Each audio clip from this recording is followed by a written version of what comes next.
This film was made by a Syilx woman, Virg Baptiste, a member of the Osoyoos Indian Band and a tireless advocate for all survivors of the Indian residential schools. Virginia, known to all as Virg, attended Cranbrook Residential School from 1955 to 1963. Before her, her mother had attended Cranbrook, and she had been locked in a cellar with no food and water for 2 days. Virg and her brother Bugs attended the school. Her brother was crippled for life after being pushed down the stairs by a priest. Her mother put her 2 youngest children in foster care rather than send them there. Virg barely spoke English when she first went to the school, and for the rest of her life she struggled to use her own language, right up until she passed away in 2004 from a heart attack, blind and confined to a wheelchair from diabetes. 3 generations of Virg's family were pulled apart and damaged from the Indian residential school experience. Her story is not atypical and speaks to the struggles of so many other survivors and their families today. Residential schools devastated individual children and the extended family systems upon which Syilx society was built.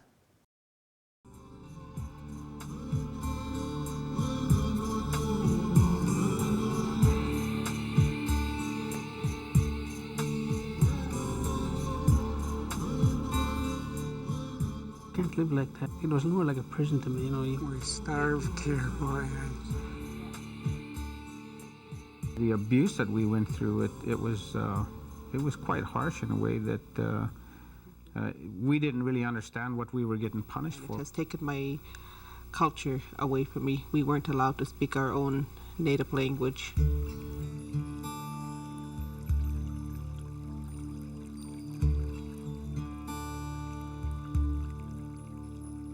My mother told me years ago when she was just a girl about the way that she was raised in residential school. First thing that happened was they shaved off all her hair and burned it with their clothes. She told me she was not allowed to speak her native tongue, and I believe they wanted her because she was so young. They said it was their duty to save the little heathen, all in the name of heaven. Who are they to tell us how to live? Who would it be if we hadn't burned the bridge between the old ways and the new? There's nothing I can do to bring back yesterday. Despite the crimes my mom endured, they didn't quite succeed. How could they have known our roots are strong just like the trees? My mama gave me life and taught me all about our nation and stories of creation. We are survivors. We were stripped of everything. Our culture, our families, our beliefs, our language, and all that is Indian. I don't know my language and I can't pass it on to my kids. It took me a long time to actually realize that I was Indian, you know, in a way, you know. I can't explain the feeling, you know. It's, in a way, I was just lost, I'd say.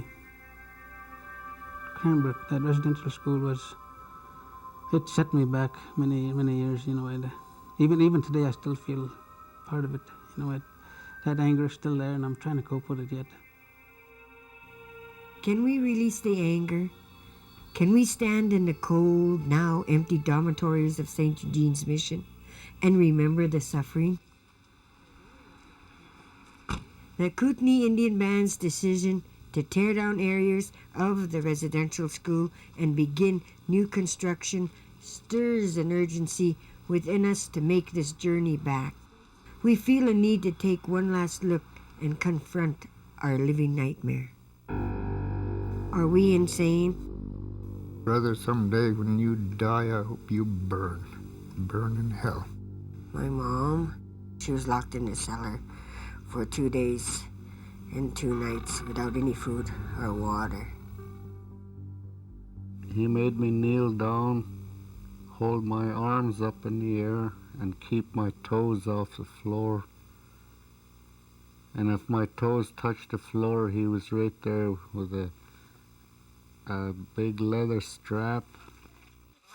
I wanted my son to come along and see the school where I've been, spent 1955 to 1963 there. I was thinking about my brother and Lloyd and Cindy, about seeing the school again. For them, for the first time, it's been over 30 some odd years since they've been there. And my brother and them really didn't want to come, so I'm kind of a little bit worried about them seeing it again, because I know they really didn't want to come, but I think they came because I've asked them to. I want people to know exactly what happened to them when they were there.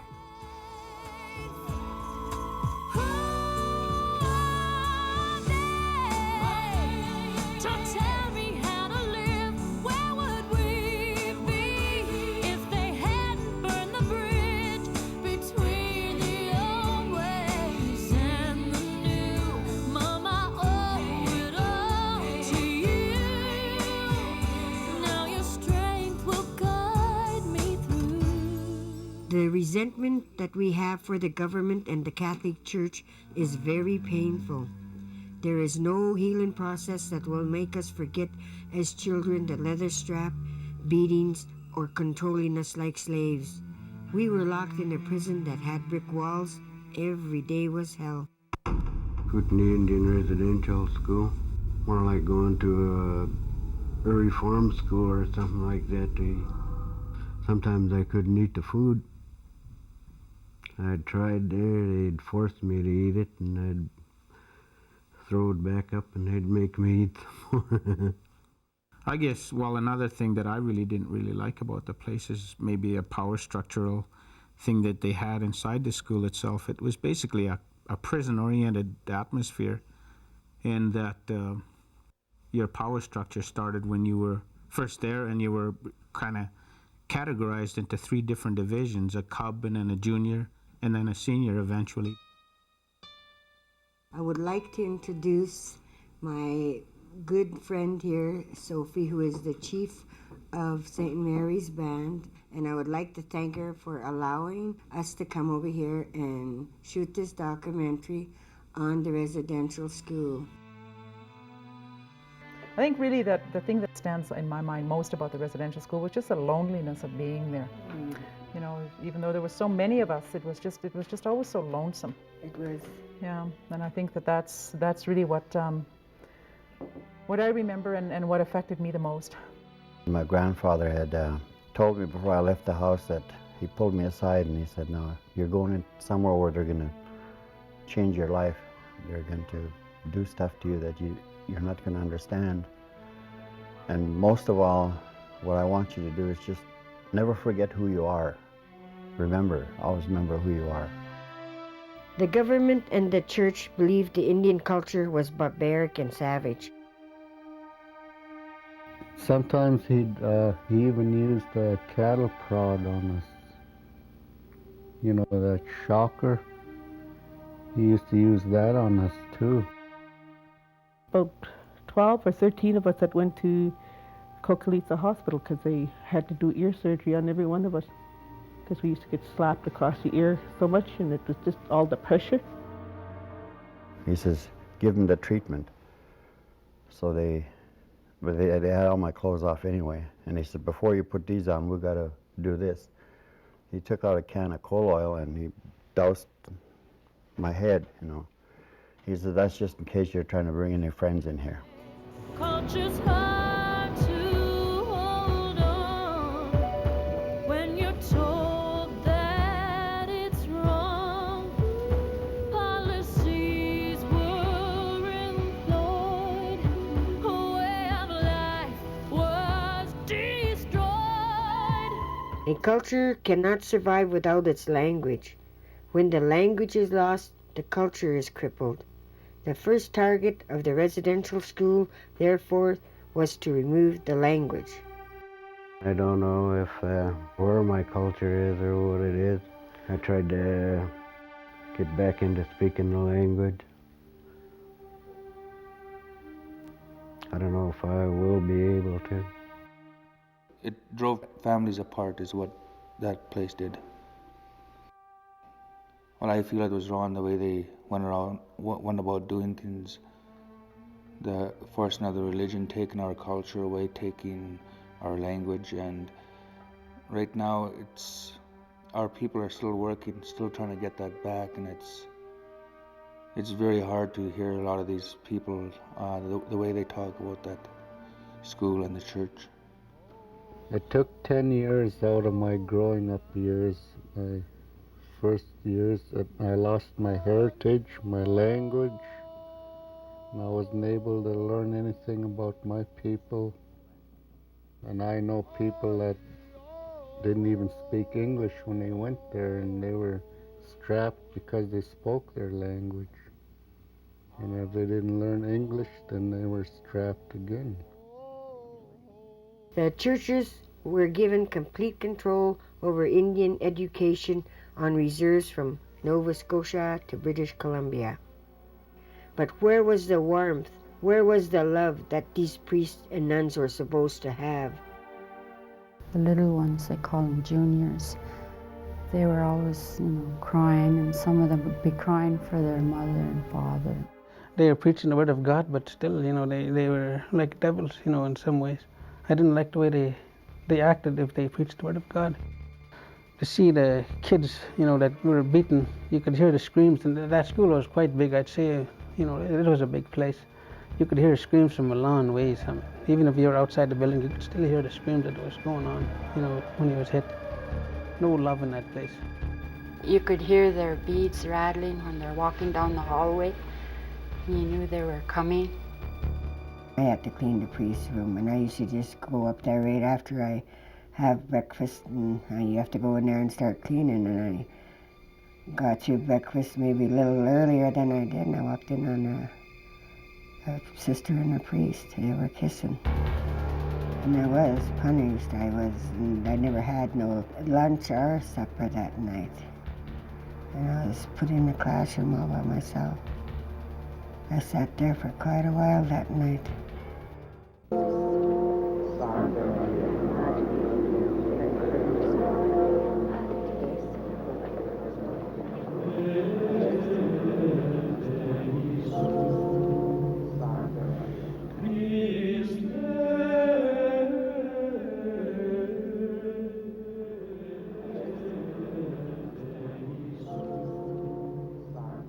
I never prayed so much in my life.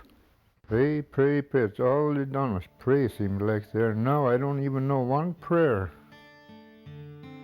I went to enough church to last me a lifetime. Since I left Cranbrook, I've hardly ever only set foot in church about 3 times. It was 30 years, 40. And I doubt if I ever will. I don't feel comfortable in here. Just like we were forced to come. I had no choice. In 1879, the federal government praised the residential school system for successfully civilizing the Indians and taking away what they called Indian mythology. Day schools were thought not to be effective since the children could still have contact with their families. And if anything was to be done with the Indian, it was recommended he be taught very young. When I finally did go there at 6 years old, I was excited. I wanted to be there. And then the nights came, and then I found out how lonely it was. It was so traumatic for me that I turned out to be one of the bedwetters, and I used to get into trouble for that. I remember my oldest sister having to take responsibility for my bedwetting, having to take my sheets off and clean it, and she used to get mad at me, and it was really awful. It was a lonely time for me when I think back to those times. By 1920, the Indian Act made school attendance mandatory for all Indian children. All the kids were taken from the reserve at that time. I guess the parents, they were starting to drink then, and they must have drank so much that they must have forgot about us. The pain that must have caused them at the time for the kids being taken like that must have drove them over the edge. There must have been a lot of pain for them too. Most Indian children could not thrive in the residential schools, although the schools remained the most powerful institutions in Native life. I ran away a few times there. I always got caught. Well, I guess it had to do with wanting to be home. And mostly the way they treated us, I guess. You weren't allowed to even say hello or anything to your own brothers. I finally figured out one day that if I told sister that I wanted to be a brother, when I got out of school, I'd get certain treatment. They'd start treating me better. Because this is what they wanted, I guess. And I remember one year I was going to be a priest, and things got really good for a while, and then I changed over and decided I'd become a brother. And so I started playing their game, I guess I was getting old, I was figuring these out, and I think a lot of us were doing that, hey, we had brothers and priests and bishops and everything coming out of there. And it was okay for a while, This is the sisters' part of the hallway, and the first door to the left is a chapel, and the other side is the girls' bathroom. And up the stairs, Louise. Up the stairs is where one sister stayed to look after the girls.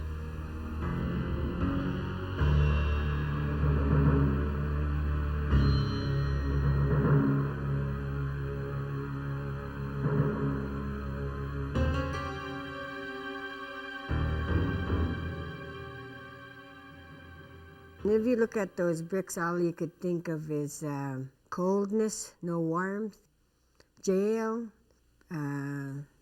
residential school is bad memories, but that brick wall is something that us survivors in the Okanagan have lived with all of our lives, thinking about this school here and what it has done to a lot of us families. It brings back a lot of sad memories. I was doing this third step and second one, and Brother McDonald come down from there. And as I was getting out of the way, he was asking me how come I wasn't done with this. So I told him I had a headache, and then he said, "No, you don't look sick." So he grabbed me as he was coming down, grabbed me like that, and then he threw me down. He said, "Get down there and start the other one." So on my way down, I spun around a couple times here. I bumped my right hip on the bottom banister, and I think that cracked the bone. But anyway, I still had to get up and go to school for a couple of weeks. And as I was getting sicker and sicker, that's when I had to crawl back to that washroom one night.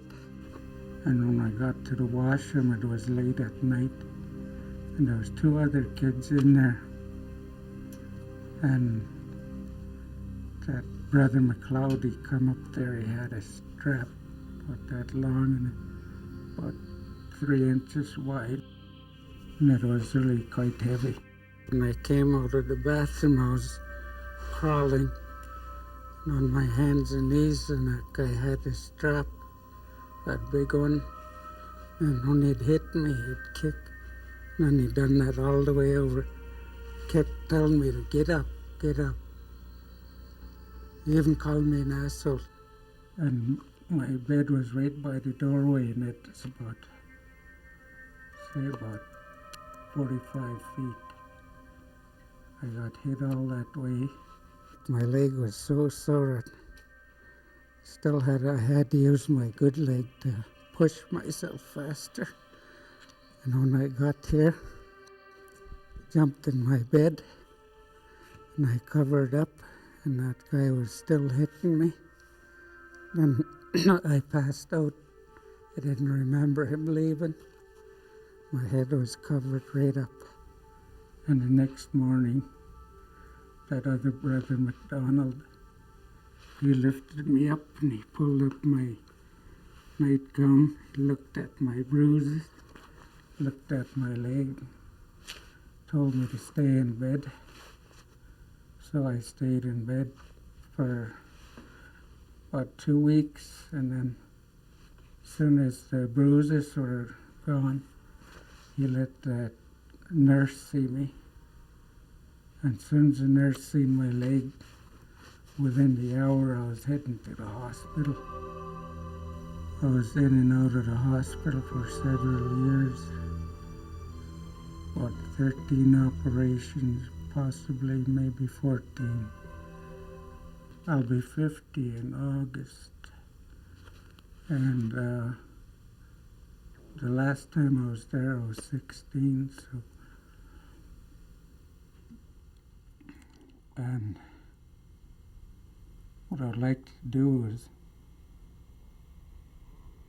call the Catholic preachers and the nuns. I'd like to call them down for what happened to me. And once that's over, I can maybe get on with my life again.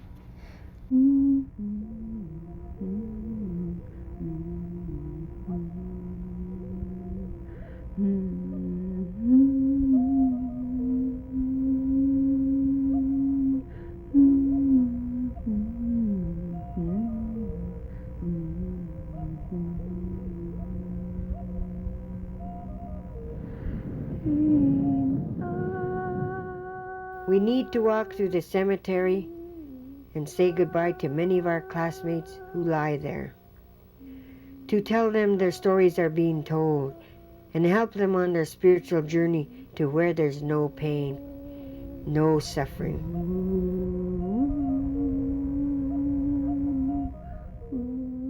The nuns had every right in the world to do that. Every right in the world to beat us up, to treat us like slaves. And the priests too, and so did the brothers with the boys. And my cousin Melvin, I think that's one of the reasons why he is gone today, was because he was treated really bad there. From a lot of my cousins from the boys' side, they told me a lot of stories about Melvin, because he was darker than the rest, most of the kids there, and they treated him really rough. My cousin told me that one time they had Melvin right by the neck and held him up till he turned blue. Then they let him drop. And then when he started coming to, they started kicking him. I mean, he was really abused. And I think alcohol made him forget all that.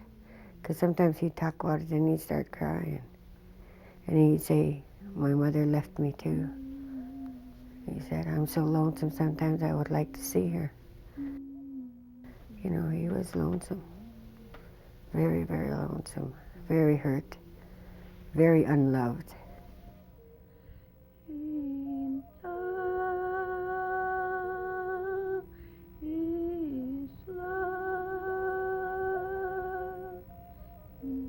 People that we went to school with over here, a lot of them I asked when I was up here my last visit where a lot of them were, and they said they're over there, you know, and that's all the answer I got. And finally I said, where is over there? And they said, the graveyard.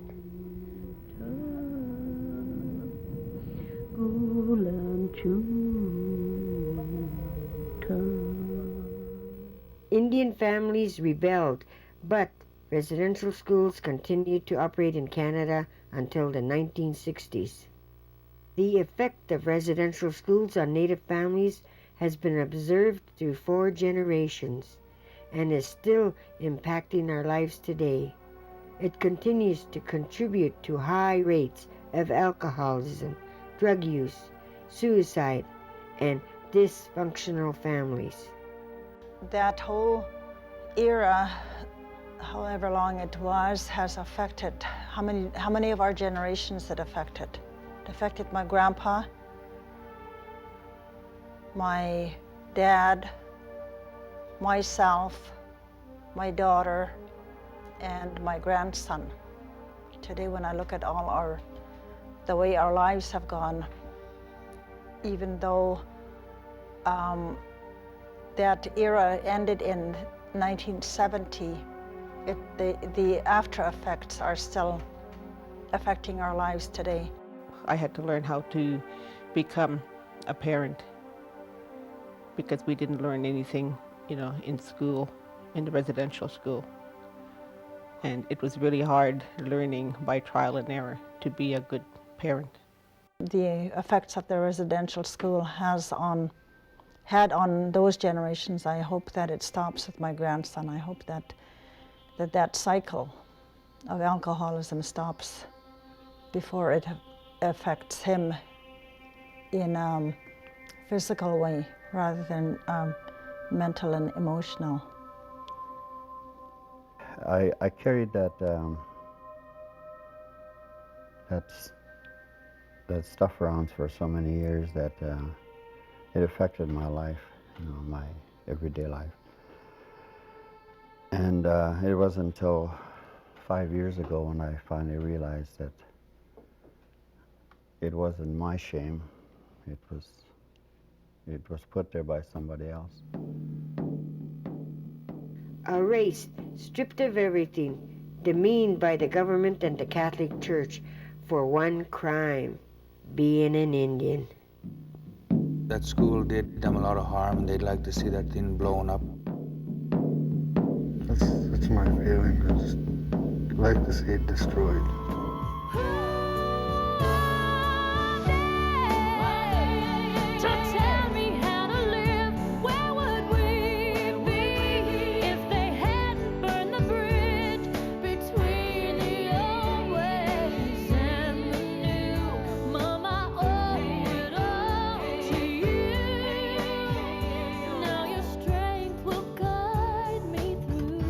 Out of all this ugliness, I did make quite a few friends.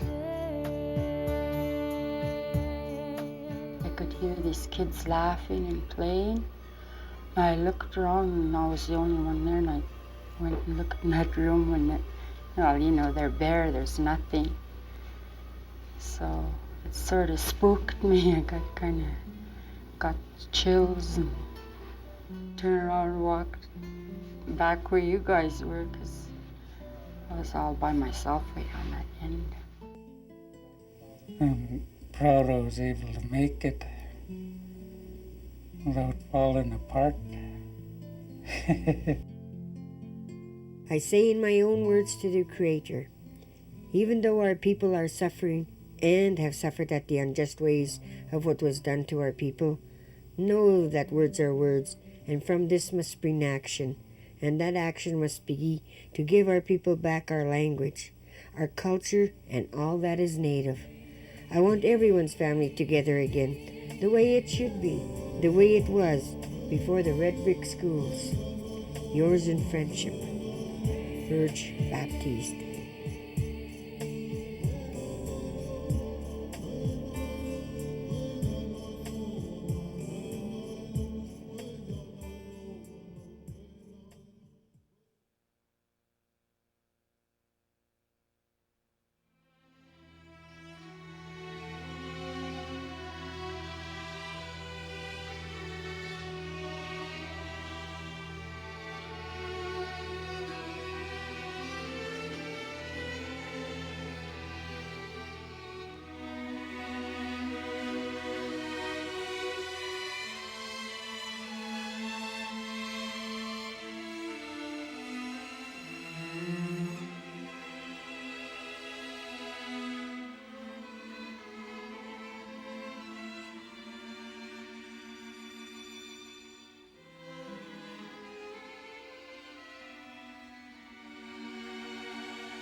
Hi, Virg.